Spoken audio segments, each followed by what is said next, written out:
Hey, welcome to another episode of Legion Elite Motorsports. I'm your host, Isaiah. And on today's episode, we are going to do the clutch master and slave cylinder on the 3000 GT VR4.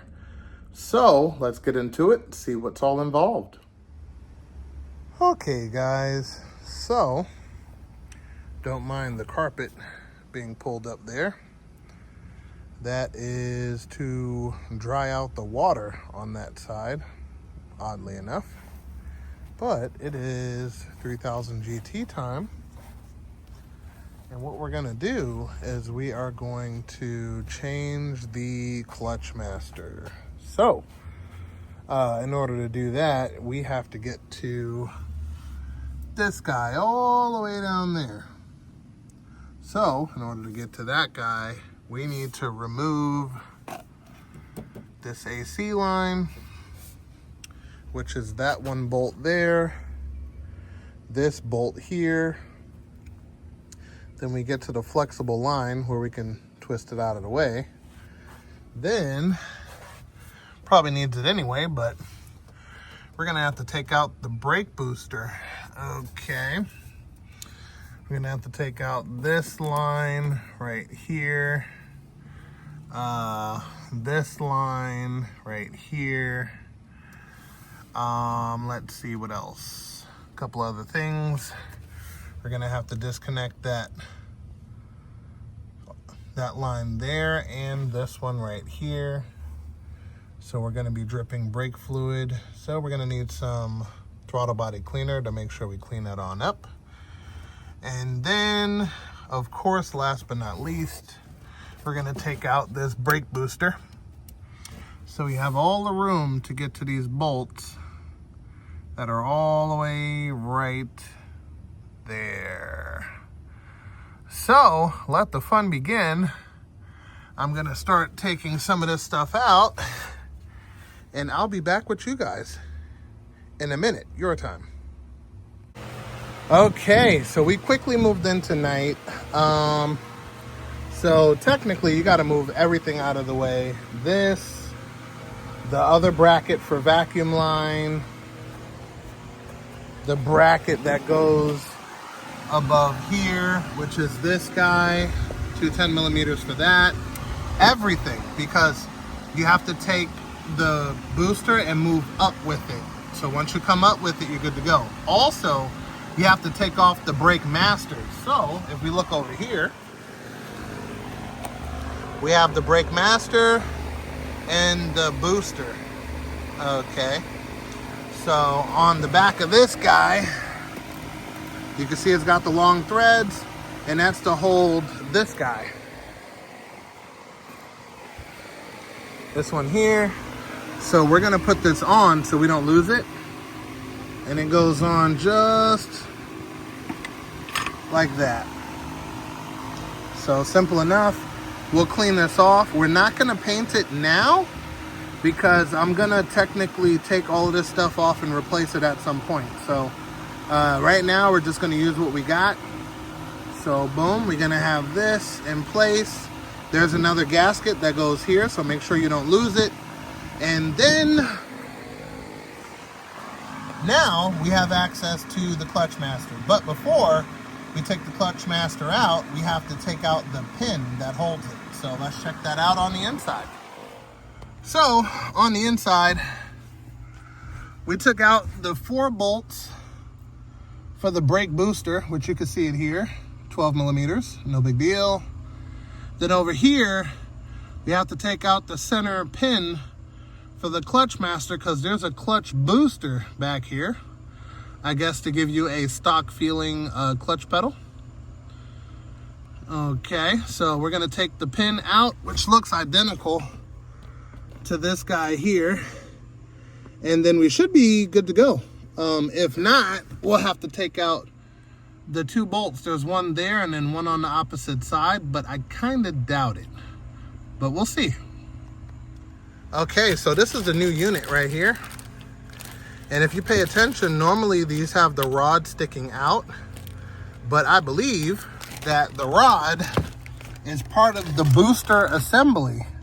So with that being said, only piece you need to change is actually in the under the hood compartment, and then here is just your adjuster to give you the proper feedback. So let's leave this alone and let's go ahead and swap the piece from under the hood.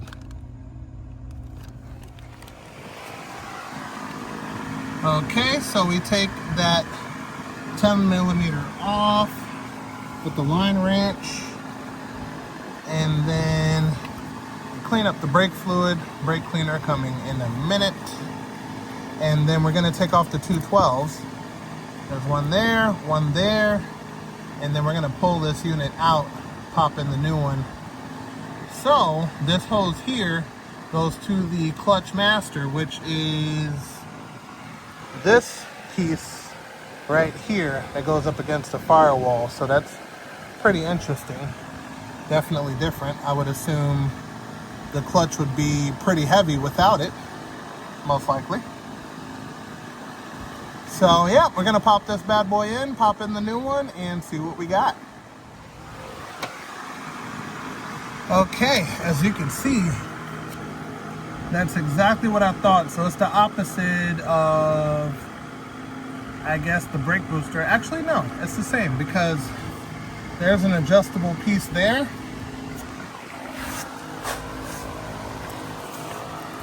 And there's an adjustable piece here.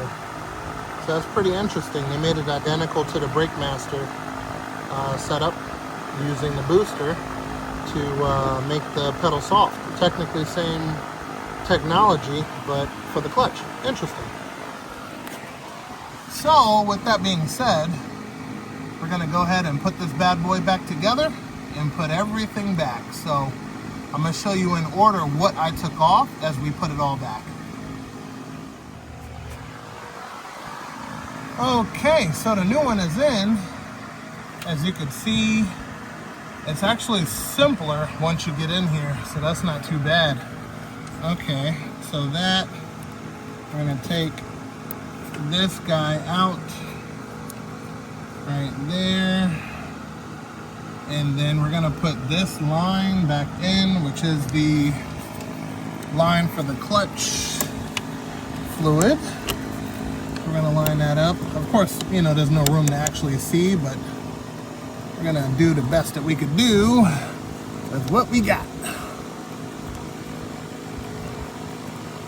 Make sure this doesn't go in sideways, because then we'll have to get another one while we're here.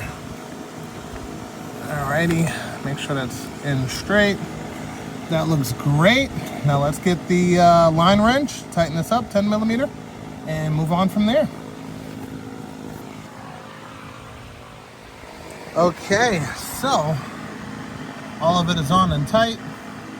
Made sure I gave it an extra quarter turn just to make sure. All right, so we will fill this up with brake fluid once we're all done, of course, but let's clean up some of this mess down here. And we'll get some brake cleaner, top it all off. Should be good to go after that. Yep, we are ready to put the brake booster in and then brake master. Connect the two lines. There's one here and one up top. And then this should be done. We can button up all of the little stuff and take it from there. Okay, so this actually wasn't as bad as I thought. So basically you put this guy in a downward angle, move the throttle cables out of the way, AC line out of the way, unless it's already deleted, then you don't have to worry about it. And then make sure this bracket in the back doesn't fall. It slides right on into place. Simple, simple. So we're gonna put the 4 bolts in the back, and then we're gonna put the booster to the pedal, and then we'll bolt on the brake master. So not that bad, not that bad. Brake setup, that's the way it's supposed to look. Got the Carter pin and lock in place. So there's 2 bolts here and then 2 bolts on the other side, which is kind of hard to see, but trust me, they're there. All right, so that's complete. Okay, so we got this line on, that screw on, that screw, and this line, and this plug for the brake master. Now, when it comes to the lines, you have to put this guy first. Okay, that guy first, which bolts down here and over here. Okay, and then this guy goes into here.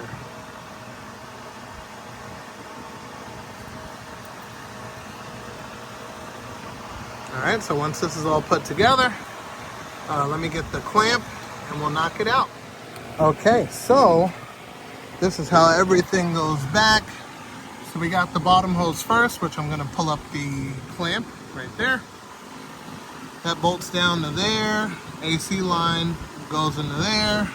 You got the bracket, which holds the upper AC line. That goes to lower. These two go to upper. As you can see, boom, boom, all tied up. And everything is connected back to the way it was. So we can now bleed the clutch and we should be able to throw gears once we fire up the car. So that's a good start. All right, so we're gonna bleed the clutch on this thing and yeah, we should be good. So let me grab that, put that piece on, we should be good to go. Okay, so now we're gonna go to the slave cylinder. Okay, I took out the line right there, which is a 10AN line wrench, and then we have two 12s here, and then we'll be able to take the old unit out to pop in the new unit. So, yep, let's get this old one out and then put the new one in.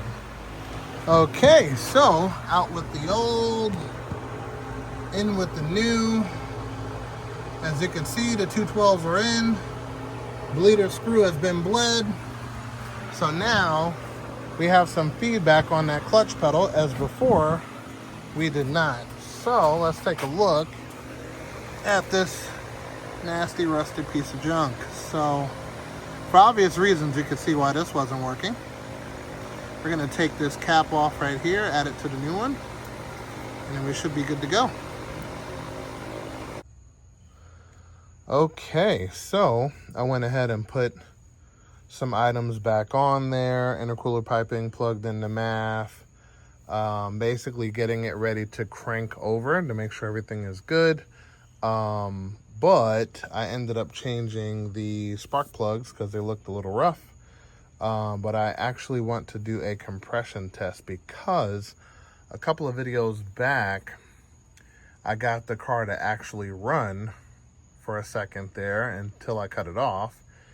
And now she won't crank over. So I'm thinking I may need to do a compression test in the future. That and charge the battery because it did die. So stay tuned. We'll dive into that next episode on the 3000 GT.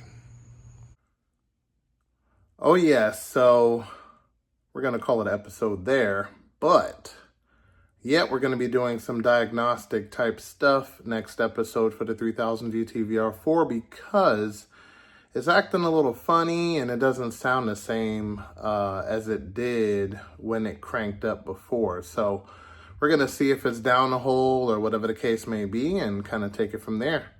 So remember guys, knowledge is power, and I will definitely see you next time.